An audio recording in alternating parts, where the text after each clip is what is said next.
exercise modalities. So I'm going to talk about the major ones. First one being aerobic exercise. All right, so an examples, brisk walking, running, jogging, swimming, playing a sport, right? And a lot of you guys play sports at the stations.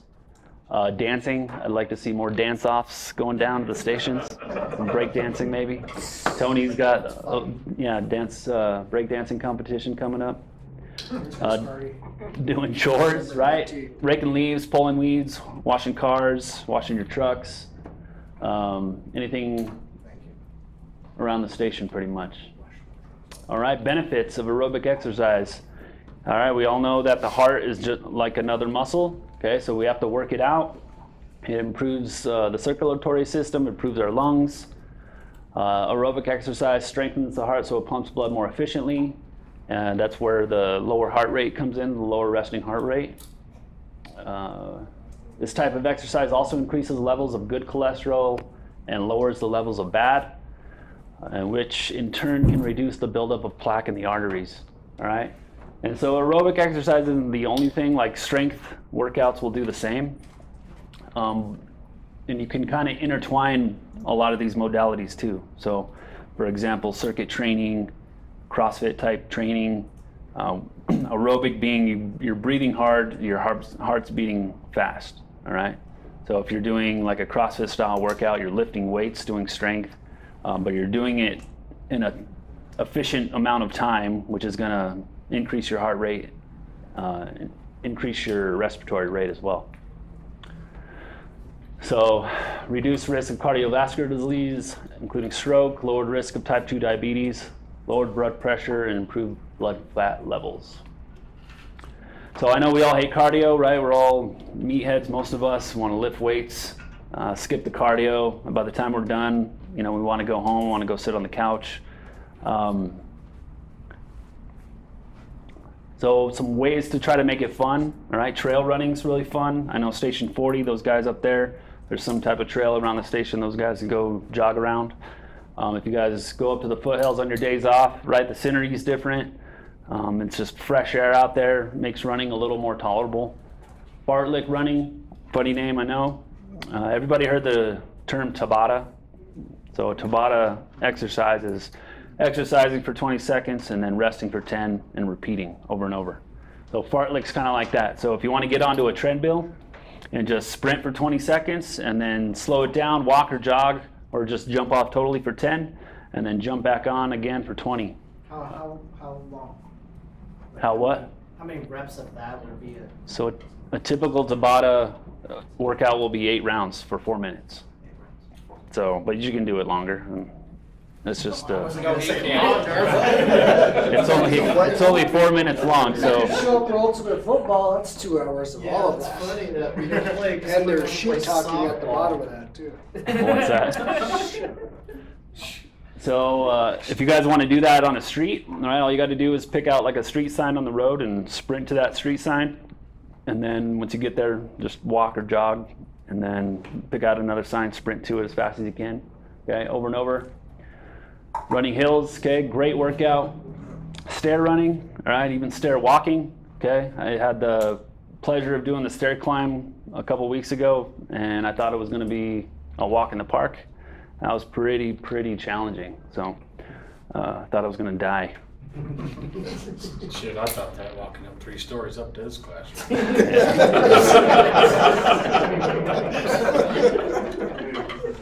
So there's something new, gamify running. I've never done this. All right, apparently they make apps.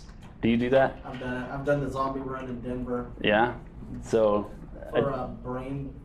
So how does it work? So there's something on your phone that's pretending to chase you? Oh no, I don't know about that one. This was actually paid, and they brought in all the makeup artists and everything. Oh, I got you. From Walking Dead. I got you. And yeah. You had flags, and they chase you, and they're all dressed up like clowns and everything else. Some of them were really scary. Yeah. Sounds like a medicap. So how much do you guys need to do to have it benefit you? All right, if you're doing just moderate intensity, it's about 2.5 hours a week, so 150 minutes.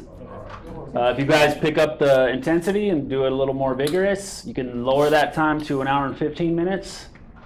So 75 minutes a week, and it can just be spread out throughout the week however you like. All right. Now going into strength training, another modality, lifting weights, using resistance bands, using your own body weight, weight machines at the gym. Anything that we're fighting gravity to lift stuff up is considered to be strength training. Benefits of this: increased lean muscle mass or prevention of your muscle mass, increased bone density, increased metabolism to help with weight loss or weight maintenance. So we have what we call a metabolic state. When we do aerobic exercise, we don't achieve that metabolic state. So what happens is we're actually burning more calories while we're doing the aerobic exercise, but once we start resting, since we're not in that metabolic state, we're not really burning as much calories at rest. Okay, so the opposite is true for strength training. We're burning less calories while we're actually doing the exercise, but those weights put us in a metabolic state where we're at rest, we're continuing to burn a bunch of calories while we're resting. Okay. Obviously, we want to be strong, lowered risk of injury, increased muscle strength, and agile strength. Okay. So there's a few different types of strength. Agile strength is defined as the ability to decelerate, control, and generate muscle force in a multiplanar environment. All right, so we're going to work as firefighters in that area most of the time. You're going to generate the force required to move objects from one location to the next. Do we do that? Absolutely. Okay, moving extrication equipment to the scene, things like that. Improving resiliency of muscle and connective tissue, so reducing injury. And then enhancing performance of specific sports or activities of daily living. Another example would be moving an EMS patient onto to a gurney from the floor, and then lifting any heavy fire equipment. Some strategies to accomplish this type of strength: multi-planar movements using a variety of free weights, dumbbells, medicine balls, sandbags. Okay, we have most of those stuff at the stations. Cable machines. All right, if you guys know what your 1 rep max is of something, the intensity that we want you to be at for this is 50 to 75% of that. Okay, the reps are going to be high at 12 to 15. Variable speeds, slow to fast, 2 to 5 plus sets. Rest intervals 30 to 90 seconds. So everybody understands the difference between reps and sets? Yeah. So moving on to strength endurance. Okay, this is the ability to maintain muscular contractions or a consistent level of muscle force for extended periods of time. All right, do we do this in our job? I think we do.